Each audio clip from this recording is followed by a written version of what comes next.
Start with our next chapter, that is chapter 8 from maths part 2, that is probability distribution. हम probability distribution करने के पहले कुछ terminologies जानने हैं. ये probability नाम का चैप्टर आप 9th स्टैंडर्ड से करते आ रहे हो. probability मतलब बेसिक हम देखने जाए कि चांसेस.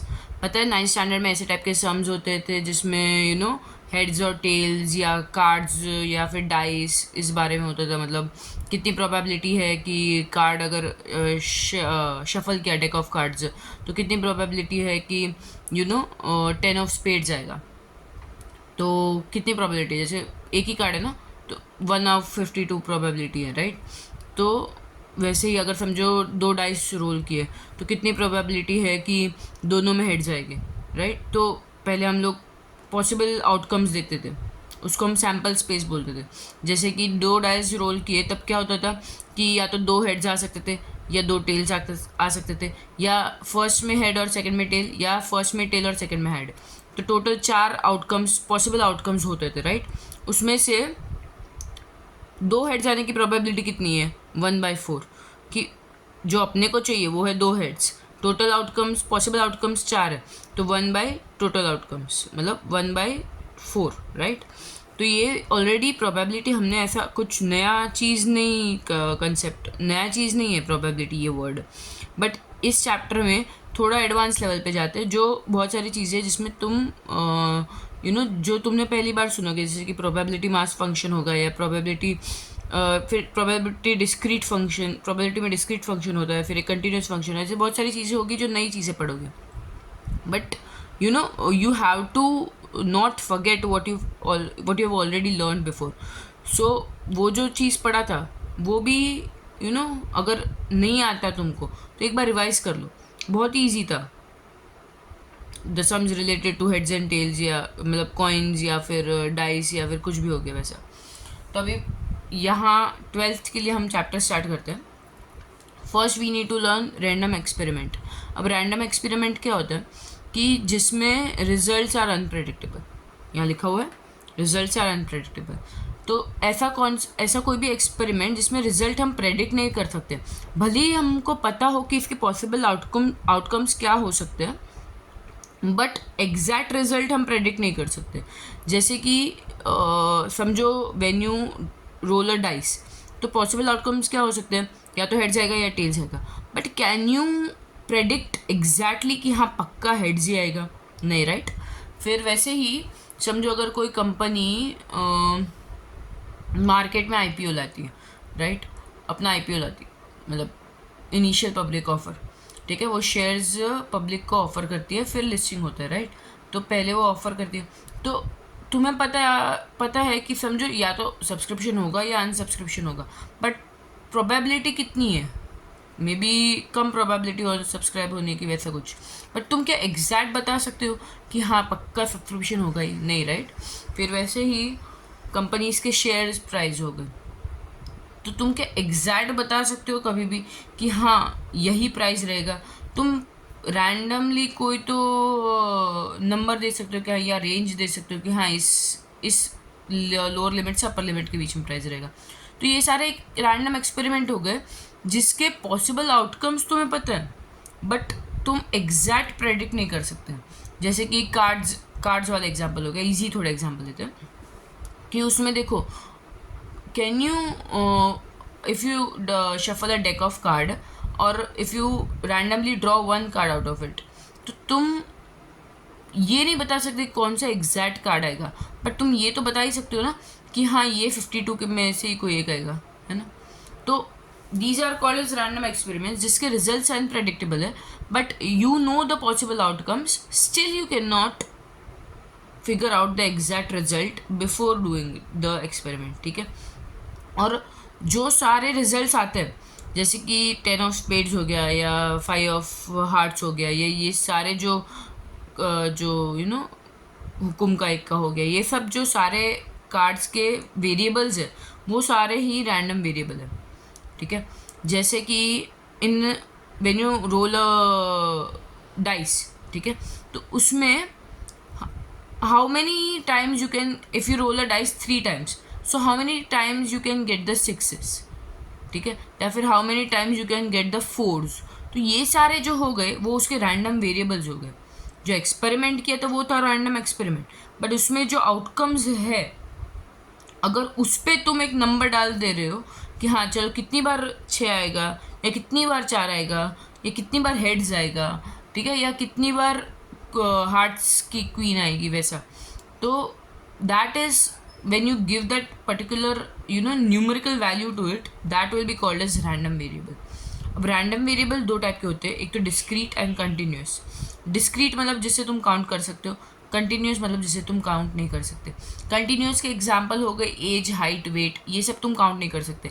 शेयर्स के प्राइस तुम क्या they are continuously changing when the market is open, वो कंटिन्यूसली चेंज होते रहते हैं।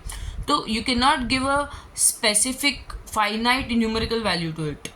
वो 40.67 ऐसा कुछ कंटिन्यूसली, या फिर थोड़ी देर बाद 40.60 या 39.5 ऐसा कुछ कंटिन्यूसली चेंज होते जाते हैं, राइट। तो वो ऐसे टाइप के रैंडम वेरिएबल जो हो गए जिसकी कोई एक डेफिनेट वैल्यू एक टाइम पे नहीं है, करेक्ट। और डिस्क्रीट ऐसे कि जिसकी एक डेफिनेट वैल्यू है, जैसे कि यही जैसे तुमने कार्ड्स शफल किए तो उसमें कि हाँ एक ही कार्ड है ना ऐसा जो 10 ऑफ स्पेड्स है, या फिर एक ही कार्ड है जो ऐसा है कि क्वीन ऑफ हार्ट्स है, ऐसा मतलब, या फिर डाइस रोल किया।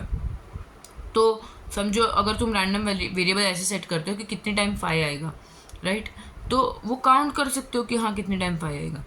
या फिर हेड्स और टेल्स, दो कॉइन्स एक साथ उछाल रहे हो, तो तुम काउंट कर सकते हो कि हाँ कितनी बार हेड्स आएगा, राइट। तो ये सारे डिस्क्रीट हो गए। कंटिन्यूस जिसमें तुम एक स्पेसिफिक फाइनाइट नहीं दे सकते। एज हमारा कंटिन्यूसली ग्रो होता है, राइट, हम हर नए दिन एक 1 डे ओल्डर होते जाते हैं, राइट। तो एक कंटिन्यूस ग्रोथ है, या फिर over the period of time एक कंटिन्यूस ग्रोथ है। जैसे कि हाइट हो गया, तो बचपन में जितनी हाइट थी क्या अभी भी उतनी हाइट है, नहीं ना, तो वो कंटिन्यूस ग्रो हो ही रही है, वैसा। तो these are called as random variables. Random variables are what that are associated with the outcome of random experiments, ठीक है। और उसे हम जनरली डिनोट करते हैं कैपिटल लेटर एक्स से, जनरली कैपिटल लेटर से डिनोट करते हैं, बट ये वाले चैप्टर में एक्स जो कैपिटल लेटर है एक्स उसे यूज़ करते हैं, ठीक है। ये वाली सब रियल वैल्यूज़ रहेगी, गॉट इट। इसमें इमेजिनरी वैल्यूज़ नहीं आएंगी, मतलब इमेजिनरी नंबर पता है ना, रूट के अंदर नेगेटिव, ओके। अब एक और नई चीज़ पढ़ते हैं, प्रोबेबिलिटी मास फंक्शन।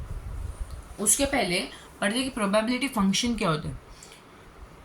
ये प्रोबेबिलिटी डिस्ट्रीब्यूशन का मतलब समझ लिया, राइट, कि रैंडम वेरिएबल एक्स एंड उसके करस्पॉन्डिंग प्रोबेबिलिटीज, जो भी रैंडम वेरिएबल है उसकी जो करंट करस्पॉन्डिंग प्रोबेबिलिटी है वो होगा हमारा प्रोबेबिलिटी डिस्ट्रीब्यूशन। जैसे कि कॉइन हो गया, तो उसमें हेड्स और टेल्स है, तो कितनी बार कॉइन में हेड्स आएगा, राइट। तो वो जब हम काउंटिंग कर रहे हैं तो वो हम क्या कर रहे हैं, प्रोबेबिलिटी डिस्ट्रीब्यूशन जान रहे हैं। अब प्रोबेबिलिटी फंक्शन क्या होता है, function that expresses probability as a function of variable X. ये लाइन पढ़ के कुछ नहीं समझा होगा, बट जैसे जैसे समझ करेगी ये इतना कुछ है ही नहीं, मतलब ऐसा कि हाँ ये तो बहुत सिली था, वैसे समझिएगा। प्रोबेबिलिटी फंक्शन ऐसा फंक्शन होता है जब हम उस प्रोबेबिलिटी को as a function of variable X बताते हैं। जैसे कि कोई भी एक प्रोबेबिलिटी हो गई, उसे हम as a function of variable X बताते हैं, ठीक है, तब वो होगा हमारा प्रोबेबिलिटी फंक्शन।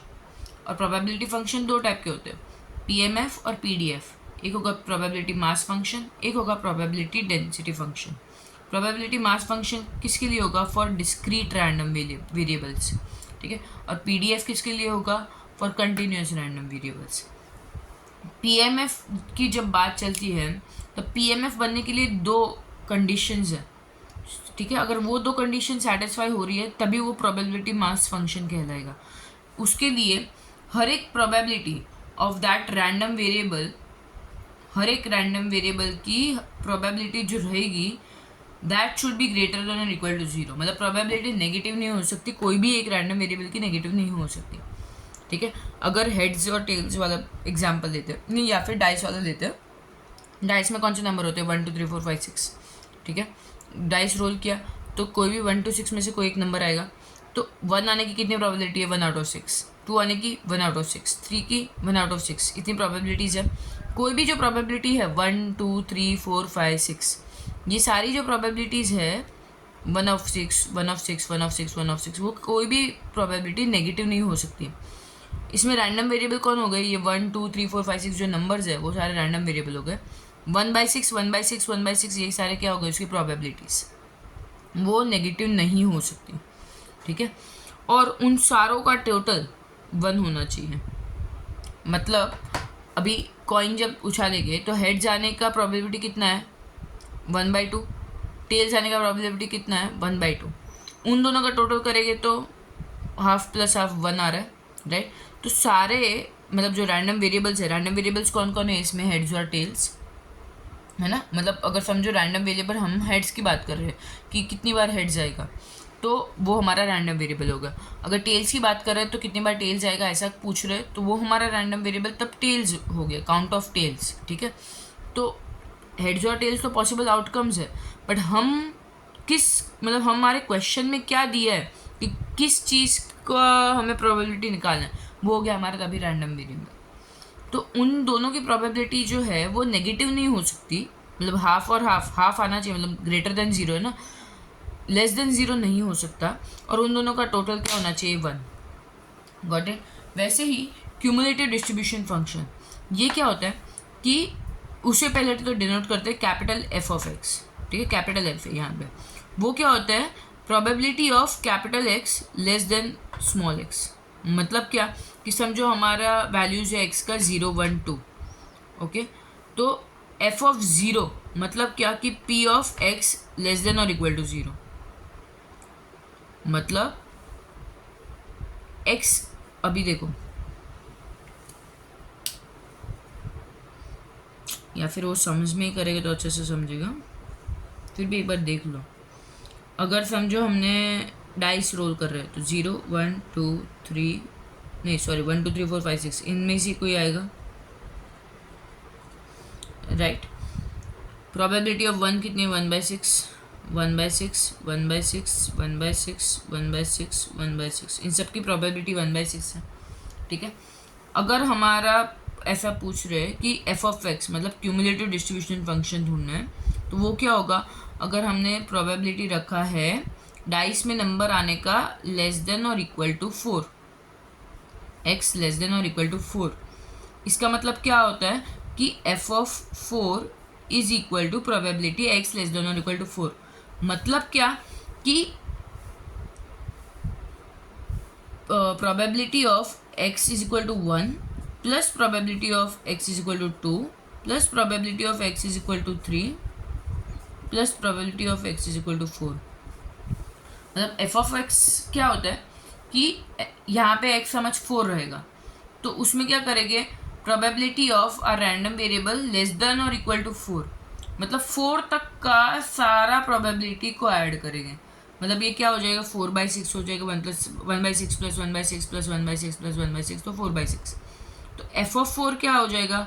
4/6, that is 2/3। मतलब अगर हमारे समझो x इज इक्वल टू 0 1 2 है, तो एफ ऑफ 0 क्या होगा? Probability of x less than और इक्वल टू 0। अब यहाँ पे लेस देन और इक्वल टू 0 मतलब लेस देन तो कोई है ही नहीं ना, इसलिए सिर्फ 0 रहेगा। एफ ऑफ 1 क्या हो जाएगा? Probability of x less than और इक्वल टू 1। इसमें कौन कौन आएगा? एक तो प्रोबेबिलिटी ऑफ 0 भी आएगा और प्रोबेबिलिटी ऑफ 1 भी आएगा। एफ ऑफ 2 क्या हो जाएगा? Probability of x less than और equal to 2 which will be equal to probability of 0 plus probability of 1 plus probability of 2, मतलब 2 से कम के सारे प्रोबेबिलिटीज़ को ऐड करना है। Got it. तो अगर समझो एक एग्जाम, मतलब अगर I am just letting you know कि अगर तुम्हें अब तक बहुत ही कम समझा है या नहीं इतना समझा, तो सम्स के लिए थोड़ा रुको, पेशेंट रहो। सम्स करेंगे तो धीरे धीरे समझेगा। ये बहुत ही ज़्यादा थियोरेटिकल था, जब प्रैक्टिकली अप्लाई करेंगे ना सम्स में तो अच्छे से समझेगा, ठीक है। तो बी पेशेंट।